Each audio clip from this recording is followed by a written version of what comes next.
My name is Fiona Sim. I am a co-founder of the Black Liberation Alliance, along with Miriam, and also a member of the Friends of Socialist China Committee. Really delighted to be your chair for this session, which is China's Road to Socialism.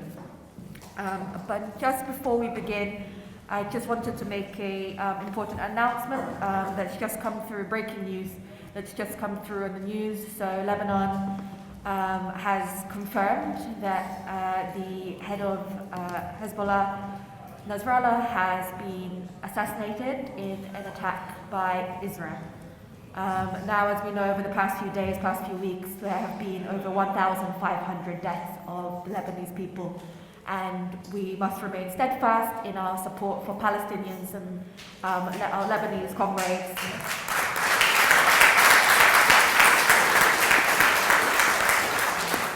And we, of course, condone Israeli state aggression on the state of Lebanon and Palestine. So please keep them in your thoughts, keep them in our energies moving forward. And in that spirit, I will introduce you to our first speaker. He needs no introduction, really, but I'm going to do it anyway. So we have Keith Bennett, who is the co-founder and co-editor of Friends of Socialist China, a writer, researcher, and consultant on international relations. Keith is also the deputy chairman of the 48 Group Club, the Icebreakers, and has been visiting China regularly since 1981. Let's give Keith a warm welcome, please.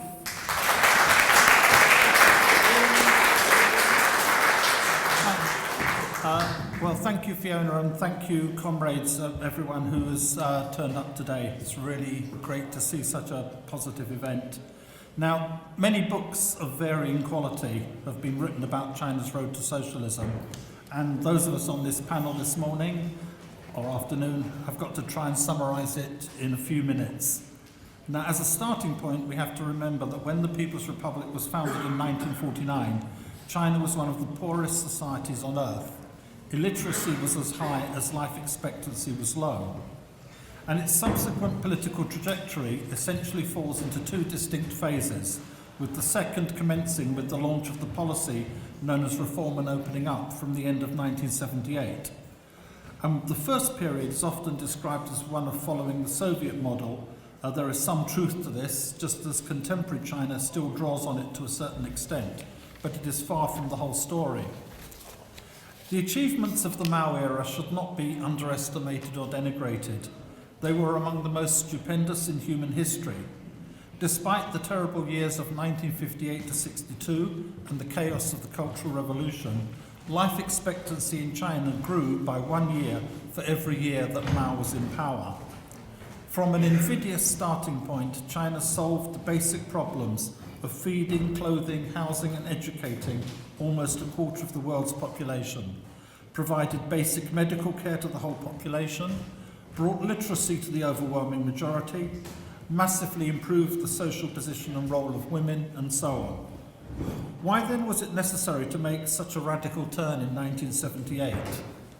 For all its progress, China remained at the time of Mao's death in 1976 a very poor country, although the basic necessities of life were more or less guaranteed. Whilst famine had been eliminated, food was still strictly rationed. Xi Jinping, when recalling his young days working with farmers in an old revolutionary base area, has often said that his dream at that time was that one day the villagers would be able to eat meat and eat it often. Sorry about that, Fiona. Although disparities and inequalities remained, China under Mao was one of the most equal societies on earth, but to a considerable extent, it was a socialism of shared poverty. So moving on to the reform period, and where we saw, amongst many other things, a surge of investment from outside the mainland of China into the mainland, the eagerness of investors to enter the Chinese market had a number of causes. From the patriotism on the part of much of the overseas Chinese national bourgeoisie, to awareness of the size and potential of the Chinese market. From the American defeat in Indochina and its partial retreat from Asia at that time, to a cynical desire to perpetuate and exacerbate the Sino-Soviet split. However, for China, such investment was crucial. It provided what the country desperately needed, a faster pace of industrialisation and employment for those leaving the countryside to begin urban life, guaranteed export markets, skills and technology transfer, capital, technical and vocational training, and advanced scientific management. None of this would have been possible, at least not on the same scale, to the same extent, and at such a rapid pace, without the foundations laid at the time of Mao, without a basically educated, literate and trained workforce, without housing and medical care, without a transportation network and paved roads linking the whole country. This is a major reason why Xi Jinping, from practically his first remarks when he was elected General Secretary of the party for the first time in 2012, has consistently stressed that the two phases of China's socialist development should not be counterposed to one another, but rather be seen as two parts of a single revolutionary whole, one resting on the foundations laid by the other. In the last 4.5 decades since China began reform and opening up, from a marginal position, China has become the world's second largest economy. It is the biggest manufacturer, largest exporter, and the major trading partner for 2/3 of the world's nations. It has rocketed up the value chain, increasingly leading the world in innovation and R&D. In just a few years, the whole country, as we heard from Alex at the opening session, the whole country has been covered in a network of high-speed rail, accounting for some 70% of the world's total. And now Xi Jinping is emphasising the development of new, high-quality, productive forces, essentially conforming to what we know as the Fifth Industrial Revolution. Now, of course, no change as rapid and radical and on so vast a canvas as the process of reform and opening in China could possibly unfold without, as a secondary aspect, some negative features. Whilst almost everyone has, over time, become much better off, what was once probably the world's most equal society has become highly unequal. Massive damage was done to the environment, and ideological and political work weakened. This is essentially what Xi Jinping has been working tirelessly to correct since he assumed the leadership, inaugurating what the Chinese now call a new era, meaning a new stage in the long march towards developed socialism. Among the key features of this new era are a merciless and ceaseless campaign against corruption, a rectification of the party's ranks, decisively returning to the concept of serving the people, a massive targeted campaign resulting in the historically unprecedented elimination of extreme poverty across the whole country, with careful follow-up to ensure that people do not slip back and that their lives continue to improve. Tackling pollution, preserving the environment, safeguarding biodiversity, leading the world in renewable energy, building an ecological civilization at home, and leading the global fight against climate catastrophe. Rolling out by far the world's largest programme of medical care and insurance and old age pensions, albeit ones that remain in many respects rudimentary and with great scope for improvement. However, unlike the situation in our country, the process is going in the right direction. Ensuring that all sectors of the economy work in the overall interests of socialism. In the private sector, relevant measures include greater regulation and supervision of the technology industry and of property and real estate, including a major new drive to promote social housing, the taking of what's known as golden shares, partial ownership or seats on the board of major private companies by the party and state, the organisation of party committees to exercise a supervisory role in private firms, greater unionisation of the workforce, including in new economic sectors, and the revival of a system of workers' congresses in medium-sized enterprises and upwards. A reaffirmation of the central and guiding role of Marxism, an increasingly proactive foreign policy with the strategic goal of building a community of shared future for humanity and featuring increased support for the other socialist countries and a more dynamic engagement with the international communist movement. Whilst China remains, in its own words, in the primary stage of socialism, the overall goal now is to build a modern socialist country in all respects by 2049, when the People's Republic will celebrate its 100th anniversary. And this truly is something that will change the world. To further, meanwhile, as we celebrate the 75th anniversary, not only here, We have our new book, which just came from the printers this week, with some people like Andrew to my left here as one of the contributors. If you want to read the bits that I've skipped from my speech in the interest of time, you'll find it here. Fiona will have something else to say about it, I believe. Don't forget to take your copies of the Morning Star with our special supplement with articles from many of today's contributors, and thank you very much.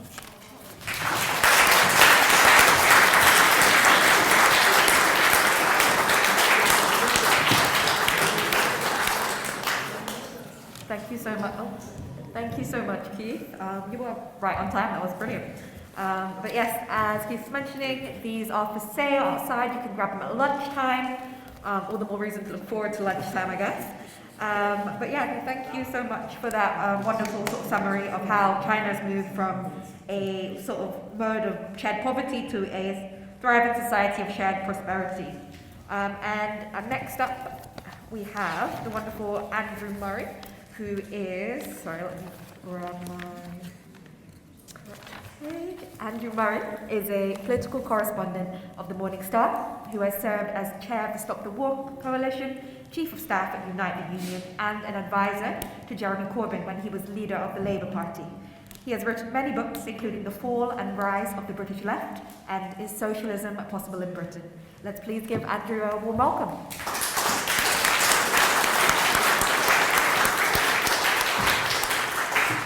Well, thank you, comrades, and it's a pleasure and an honour to be here, and I'd like to join everyone else in extending my congratulations to the Chinese comrades and the Chinese people on the 75th anniversary of the foundation of the People's Republic. An event which displays new levels and layers of significance as the years go by, at a time when some other landmark events of the 20th century have perhaps receded in importance, and the significance of the Chinese Revolution obviously proceeds on several axes. Its significance for the Chinese people themselves and the immense advances which Keith has just referred to, its impact on the world stage, which is clearly growing with every passing year, and that was the subject of the previous session. In this one, we want to talk about its significance for socialism. And Xi Jinping said something, I'm not sure exactly when or where, but not all that long ago, where he said that without China, socialism could have receded in the aftermath of 1989 and 1991 into the margins of world history and world society. There are, of course, other socialist countries, but none of them have the size, the importance of China. And China's contribution to socialism is of immense significance. It's also an important point because it is disputed on the left. The point that China is socialist probably doesn't need arguing much here, but it is disputed elsewhere on the left. I remember having a long argument with the eminent Marxist political economist David Harvey about why he had Deng Xiaoping on the cover of his book, The History of Neoliberalism, alongside, less controversially, Pinochet, Thatcher and Reagan. But even he, when I discussed China with him, he's been there many, many times and knows it very well, he said to me, I would go to a place in China and it would be all, you know, paddy fields and undeveloped agricultural land. I would go back 4 years later and it would be a developed city. There'd be trains, roads, factories and everything. And I asked him, well, how do you think they can achieve something like that, which would be quite unachievable here in Britain? He said, well, there's no private property rights to get in the way. And I thought, well, that's not a scientific definition of the dictatorship of the proletariat, but it is definitely a feature of it. So I think I won that argument with him, and he's a much smarter guy than me. But socialism, we have to say, is not an invariant concept. The socialism we are familiar with, by and large, developed in 19th century Europe, and we know that Marxism rested on German philosophy, British political economy, and French socialist ideas and working class struggles. There is no possibility that socialism could expand as a movement across the whole world without changing and developing and bringing in new ideas, new concepts and new ways. The Chinese Revolution is already unquestionably associated with two of the greatest and most significant modifications of the classical Marxism of the Second International, in the sense that it has centred the peasant millions at the heart of the revolutionary process, to some extent, therefore, and history bears this out, decentering the industrial working class of the most developed capitalist countries, and it linked the struggle for socialism with the struggle against imperialism, the struggle for national liberation, the national question, drawing on the work of Lenin above all in that, but putting it into practice in the most profound and important way. And it is part of the relocation of the struggle for socialism increasingly to the south and the east from where it began in the West. Now, in saying that different ideas can form part of socialism, socialism is invariably modified by basing itself in other societies with different philosophical heritages, different heritages of struggle. It's not to say that it can be reduced to simply putting a label on whatever one likes. It has to be and is an idea with content.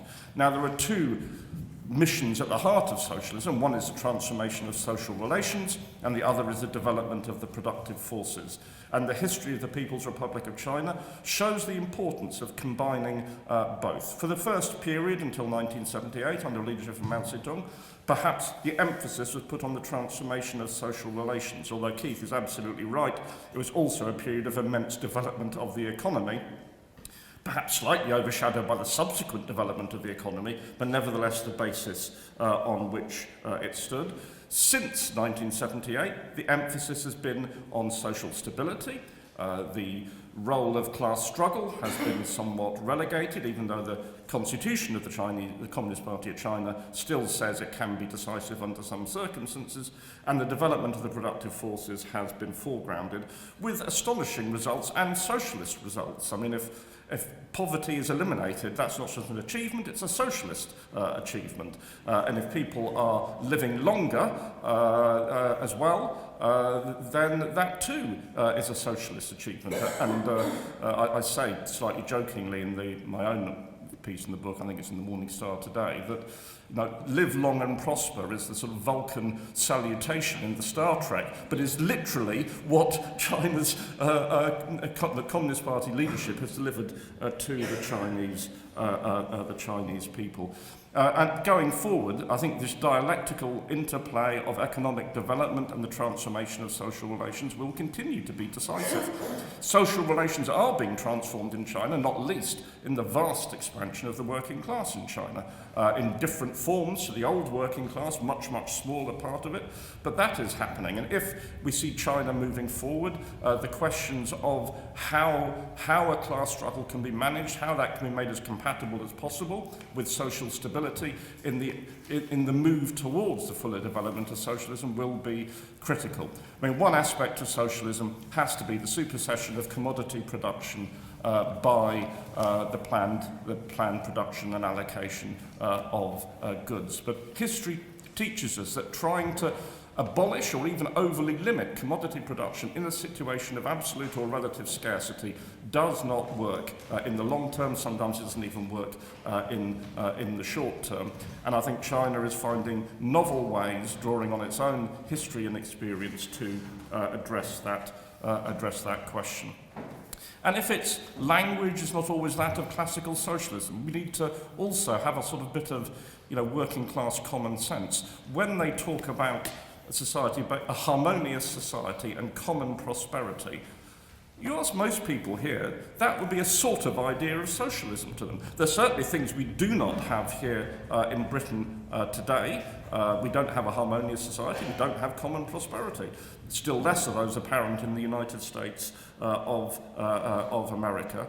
So it is a long-term development towards a socialism which we have to keep an open mind about its forms and structures. And the idea it's a long-term thing, which the Chinese emphasize now, 50 years until we get a moderate, level of prosperity, that's not new. Even in 1963, during the polemics with the Communist Party of the Soviet Union, the Chinese Communist Party was then saying, I'll just quote it, "Socialist society covers a very long historical period, A very long period of time is needed to decide who will win the struggle between socialism and capitalism.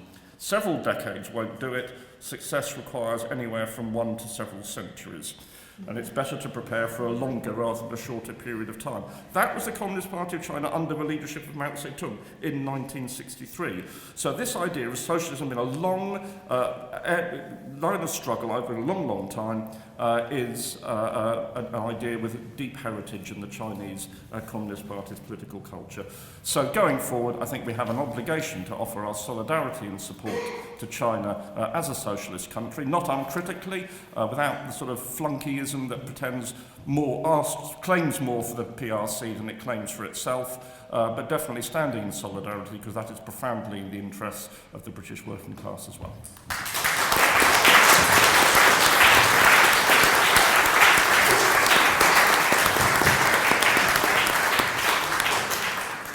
Thank you so much for that enlightening sort of speech. I think the term working class common sense is now going to be added to my vocabulary, so thank you for that.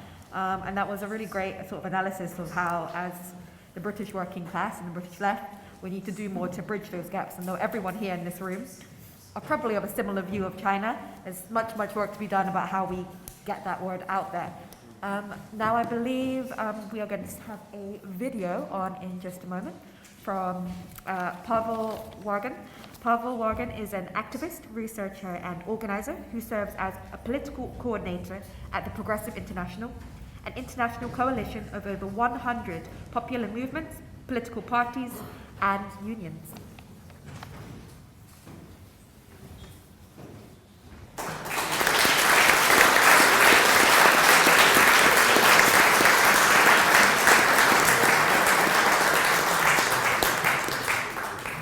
That was a wonderful insight there from our comrade in Chongqing at the moment. The message of hope is a really powerful one, and I read for the first time the other day, in fact, on ABC Australia no less, that global emissions are in decline for the first time due to, they admitted this, due to China's significant output and growth of electric vehicles and solar power. So what a world we'd be in right now without China, without socialist China. And now we turn on to our last speaker of the session, which is Eben Williams, who is the education officer of the Young Communist League. He has lived in China, speaks fluent Mandarin, and works as an English-Chinese translator. Let's give Eben a warm welcome.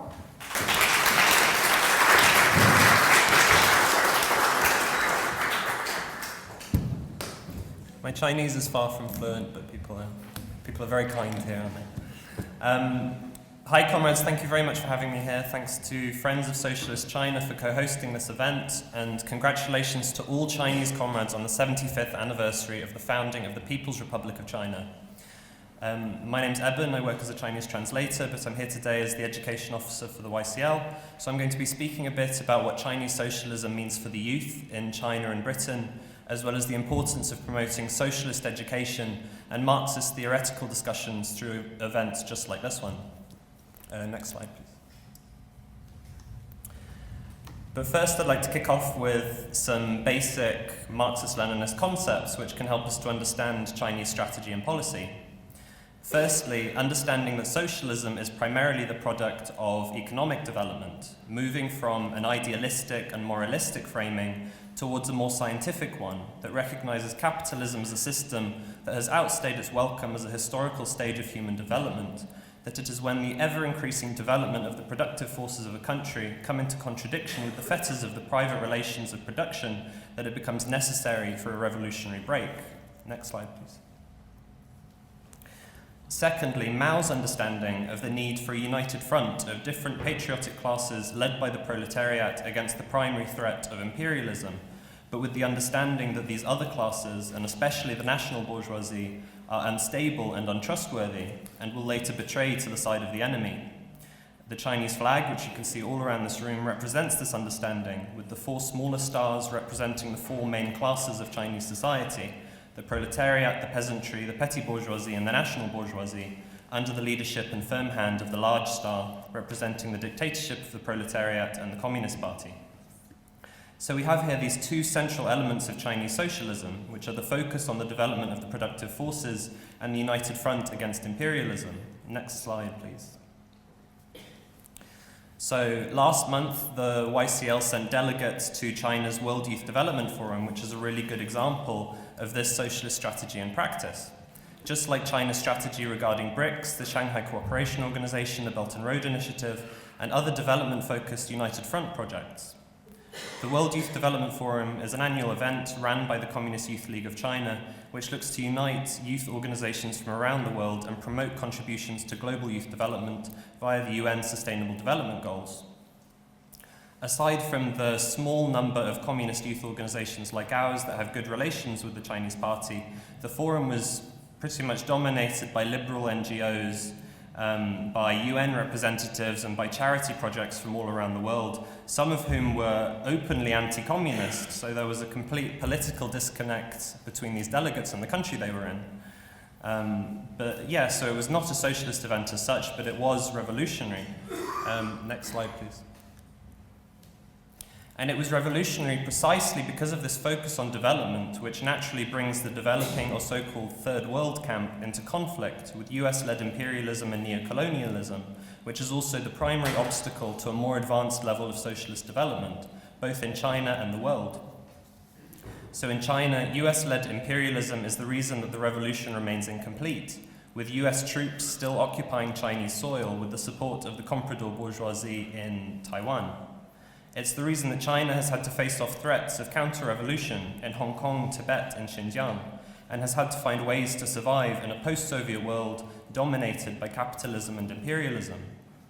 Since World War II, the United States has become the leading counter-revolutionary force against former, current, and potential socialist states through both direct coups and more indirect methods of anti-communism. US imperialism is the primary reason that the first wave of socialist revolutions in the 20th century did not progress further and lead to a decisive victory, and it is the urgent need for development which unites all anti-imperialist forces in the struggle. Next slide, please. And in terms of youth development, China's progress has been absolutely astounding. As part of the 13th five-year plan in 2017, the Communist Party issued the Middle and Long-Term Youth Development Plan, setting key targets for youth development up to 2025 in areas like employment, education, and social well-being. This is the best educated generation in Chinese history, and over the past 10 years, average years in education have increased from 12.7 to 13.8, and higher education enrollment has increased by 27.8%, with nearly doubled attendance in vocational schools. Compulsory education spending has nearly doubled from 1.17 trillion to 2.29 trillion yuan, and 240 billion yuan is now spent in subsidies for students at all levels.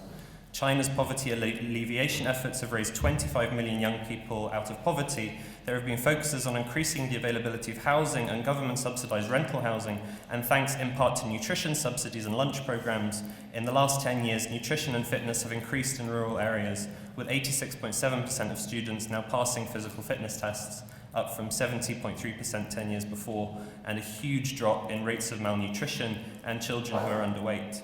Next slide, please. This kind of progress is inconceivable in an advanced capitalist country like our own, where both Tory and Labour governments have been complicit in cutting youth funding, directly leading to increases in child poverty, which currently stands at 30%. Most recently, 361 Labour MPs voted in favour of the two-child benefit cap, blocking additional support for families with children, and the 7 who voted against were suspended unanimously, meaning that there was not a single MP who was both willing and able to stand up for Britain's young people from within the Labour Party. And these political questions demonstrate just how important it is for us to spread a Marxist understanding of the problems young people in Britain are facing and to build a revolutionary opposition. Next slide, please. On its part, China is committed to promoting Marxist education and socialist consciousness among young people, with socialist education beginning at primary school level through organizations like the Young Pioneers and initiatives like the Young Marxist Training Project, which promotes theoretical study, revolutionary education, and practical training. We in the YCL have a lot to look up to, as the Communist Youth League membership now stands at around 74 million members. Among other things, the Communist Youth League helps organise around 90 million youth volunteers, including the 5.5 million young people who volunteered during COVID-19 to provide medical care, transport supplies, and build medical facilities. These efforts are deliberately linked up with China's wider socialist project, and the promotion of young heroes of the Chinese Revolution like Lei Feng. Next slide, please. During our delegation, we also visited Hangzhou, which is the first city with a Youth Development Index and is a pilot project for China's youth development-oriented cities. We learned about government subsidies for housing and education, 265,000 new affordable housing units, free short-term accommodation for young people first arriving in the city, free summer schools and night schools, cradle-to-grave youth services, support for young families, and a free mental health hotline. We also visited a youth community in Hangzhou closely linked with the party, which provides government-subsidised apartments for about £140 a month, dozens of clubs and societies, and support facilities for new businesses and students. Residents are rewarded for volunteer work in the wider community, including rent reductions. And the community is also experimenting with forms of self-governance with support from the Communist Party of China. Next slide, please. And of course, we can celebrate these incredible achievements while also recognizing the contradictions introduced into China with the expansion of the market, which is why events like this one are so important, to not only celebrate China's success so far, but also to facilitate conversations about the future of socialism, both in China and in our own country, as we chart our progress towards an end to commodity exchange, an end to the market, an end to class and class conflict, an end to private property, an end to the profit motive, and not only towards a multipolar world, but onward to a socialist one.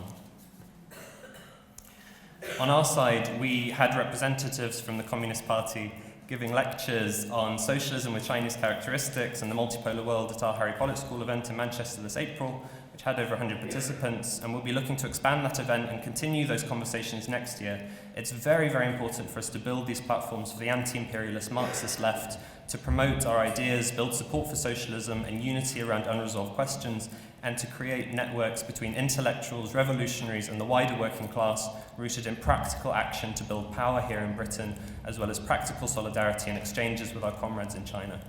Last slide, please. Thank you very much. Onward to the centenary, onward to the multipolar world, and onward to socialism in our lifetimes.